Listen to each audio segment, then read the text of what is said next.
বিষয়ে একজন অফিসে আছেন সড়ক জনপথের নির্বাহী প্রকৌশলী জনাব নজরুল ইসলাম সাহেব। আপনাকে আমি আমার চ্যানেল 99 এবং জাতীয় পত্রিকা দৈনিক আলোকিত সকাল থেকে আমি কুড়িগ্রাম জেলা প্রতিনিধি এবং ধর্ম রিপোর্টার হিসেবে আপনাকে ধন্যবাদ জ্ঞাপন করছি।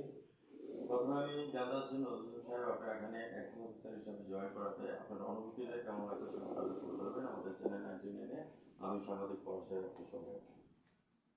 জি ধন্যবাদ। আসলে আমি দক্ষিণবঙ্গের মানুষ, এই অঞ্চলে প্রথম আসছি। আমার এই 18 বছর চাকরির জীবনে মনে হয় 16 বছরই আমি দক্ষিণবঙ্গে কাটিয়েছি। উত্তরবঙ্গে আসলাম, এসে আমার খুব মানে 2 বছর চাকরি করছি, 2 বছরে আমার মানে এই অঞ্চলটা খুব ভালোই লাগছে। এখানে পরিবেশও ভালো। আপনাকে অসংখ্য ধন্যবাদ আপনার অনুভূতির কথা তুলে ধরার জন্য। উত্তর মেরু দক্ষিণ মেরু সব আছে আমাদের জানা। আমরা শুনেছি সেখানে রয়েছে জিন পরি দেওদানা। বাবার আমল এবং চাচার আমলের মধ্যে যখন পিকনিক করতে যেতাম উত্তর দিক বা দক্ষিণ দিকে, তখন বলতো যে জিন আছে পেতনি আছে। এখন উত্তর দিকে গেলে দেখি যমুনা সেতু, যেটা আপনার দক্ষিণবঙ্গের মানুষ এখন থেকে আমাদের স্বপ্নের পদ্মা সেতু। আমাদের মমতা মা জননেত্রী শেখ হাসিনা যখন পদ্মা সেতুর কাজ হাতে নিয়েছিলেন, বিশ্বব্যাংক থেকে একটি নিন্দাজনক কথা বলেছিলেন। তখন উনি বজ্রকণ্ঠে একটি কথা বলছিলেন যে আমার সাথে 16 কোটি বোন আছে, বাংলাদেশের ভ্যাট এবং ট্যাক্সের টাকা দিয়ে আমি পদ্মা সেতু করবো। আজকে যে পদ্মা সেতু করেছেন, আপনার কাছে ইয়েটা কেমন, ফিলিংসটা কেমন লাগছে? না, পদ্মা সেতু হওয়ার জন্য তো আমরা দক্ষিণবঙ্গ থেকে ঢাকা সেতু যোগাযোগ আমাদের সহজে হয়েছে, যেখানে আমাদের দীর্ঘ সময় লাইনে থাকতে হতো মাওয়া এখন এমন হয়েছে যে সকালে গিয়ে বিকেলে আবার চলে আসা যাচ্ছে টাকার কাজটা সেরে। আপনাকে অসংখ্য ধন্যবাদ জ্ঞাপন করছি। এখন আমি আসছি আপনার ডেভেলপ সেক্টর নিয়ে। নজরুল সাহেব আমার চ্যানেলের কথাগুলি তুলে ধরবেন। জি জি, আমরা কুড়িগ্রাম সড়ক বিভাগ থেকে আমরা মোট 4টি প্রকল্পের কাজ করছি। তার মধ্যে একটি আছে যে জামালপুর ধানুয়া কামালপুর রৌমারি ভাঙা মহাসড়ক উন্নতিকরণ প্রকল্প। এই প্রকল্পে আমাদের প্রকল্পের সড়কের দৈর্ঘ্য 29 কিলোমিটার এবং এই প্রকল্পে আমাদের ব্যয় হচ্ছে 353 কোটি টাকা। এই প্রকল্পের কাজ আমাদের চলমান আছে, এখন প্রায় 70% কাজ সমাপ্ত হয়েছে এবং আগামী বছর মানে আমরা 25 সালের জুনের মধ্যে কাজটা সমাপ্ত করবো। এই হলো একটা আমাদের একটি প্রকল্প। আরেকটা প্রকল্প আমাদের চলছে কুড়িগ্রাম দাসিরহাট নাগেশ্বরী ব্রহ্মবাড়ি সোনাহাট স্থলবন্দর সড়ক। এই সড়কটি আমাদের এই সড়কের দৈর্ঘ্য হচ্ছে 50 কিলোমিটার, কিন্তু আমরা প্রকল্প থেকে এই সড়কে কাজ করছি 45 কিলোমিটার এবং এই প্রকল্পে টোটাল প্রকৃত ব্যয় আছে 685 কোটি টাকা। ইতিমধ্যে এই প্রকল্পের কাজও আমাদের প্রায় 80% শেষ হয়েছে। একটি মানে 3টি প্যাকেজ শেষ হয়ে গিয়েছে, একটি প্যাকেজ আমাদের ভূমি অধিগ্রহণের জন্য এখনো শুরু করতে পারে নাই। কাটামন্দির মোড় থেকে দাসিরহাট পর্যন্ত একটা সড়ক হবে। আপনাকে অসংখ্য ধন্যবাদ। আমরা ভূমি অধিগ্রহণ বেশ খানিকটা আমরা 3টা এলাকার মধ্যে 2টা এলাকাতে পেয়ে গিয়েছি, আর একটা প্রক্রিয়াধীন আছে। এই প্রকল্পটা শেষ হবে, এটাও আমাদের 25 সালের মধ্যে আমাদের প্রকল্প শেষের ধরা আছে 25 সালের জুন পর্যন্ত যে এটাও শেষ হবে। সেক্ষেত্রে আপনাকে অসংখ্য ধন্যবাদ। আপনার বাজেটের প্রত্যেকটা জিনিস পুঙ্খানুপুঙ্খভাবে করেছেন এবং আমরা প্রায় 70% কাজ অগ্রগতি হয়ে গেছি, সেটার জন্য আপনাকে অসংখ্য ধন্যবাদ। আমাদের মাননীয় প্রধানমন্ত্রী মমতা মা জননেত্রী শেখ হাসিনা এবং তার সুযোগ্য পুত্র সচিব অজিত রায় ডিজিটাল বাংলাদেশ সম্পর্কে বলেছেন 2021-41। আবার 2021-30 সাল হচ্ছে যে স্মার্ট বাংলাদেশ। আমরা এমডিজি গোল দান করেছি, সাস্টেনেবল ডেভেলপমেন্ট গোল নিয়ে কিছু কথা তুলে ধরবেন নজরুল ইসলাম সাহেব। যে আমরা আমাদের হচ্ছে যোগাযোগ ব্যবস্থা একটি দেশের উন্নয়নের জন্য প্রধান সহায়ক।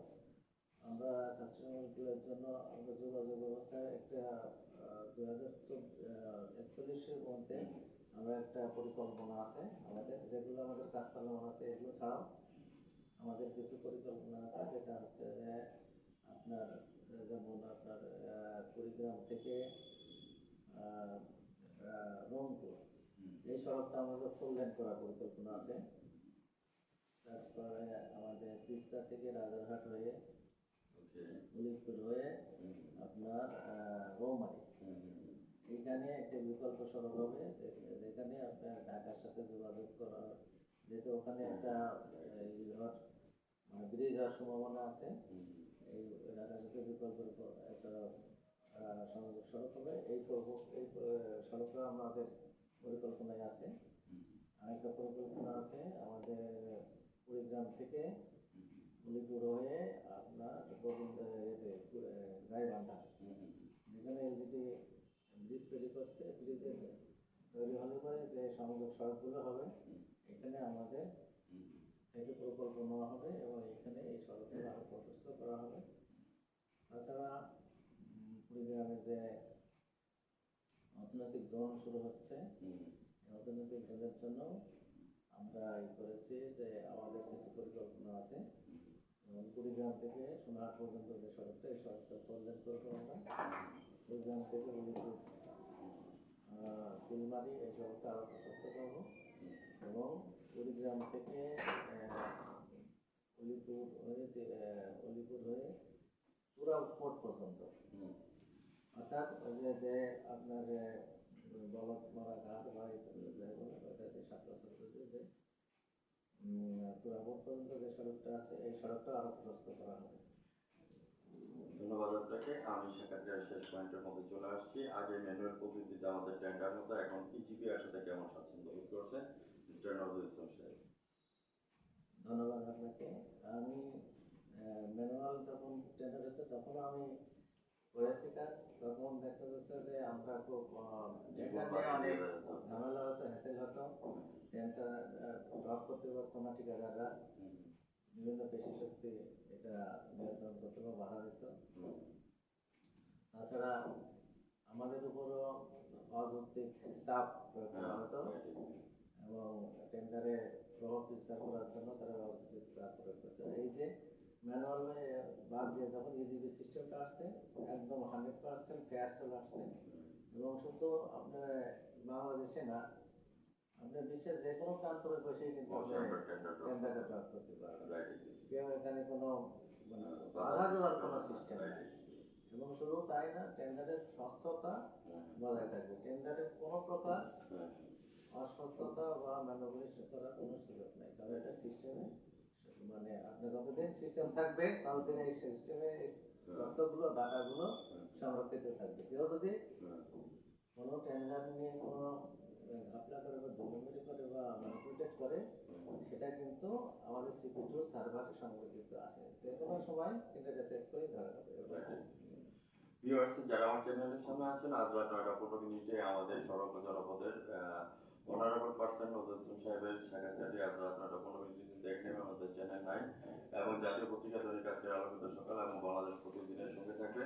আমি সাংবাদিক ফরাদের বিদায় জানাচ্ছি ভ্রাম্যমাণ রিপোর্টার এবং জেলা রিপোর্টার হিসেবে কংগ্রেচুলেট জানাচ্ছি।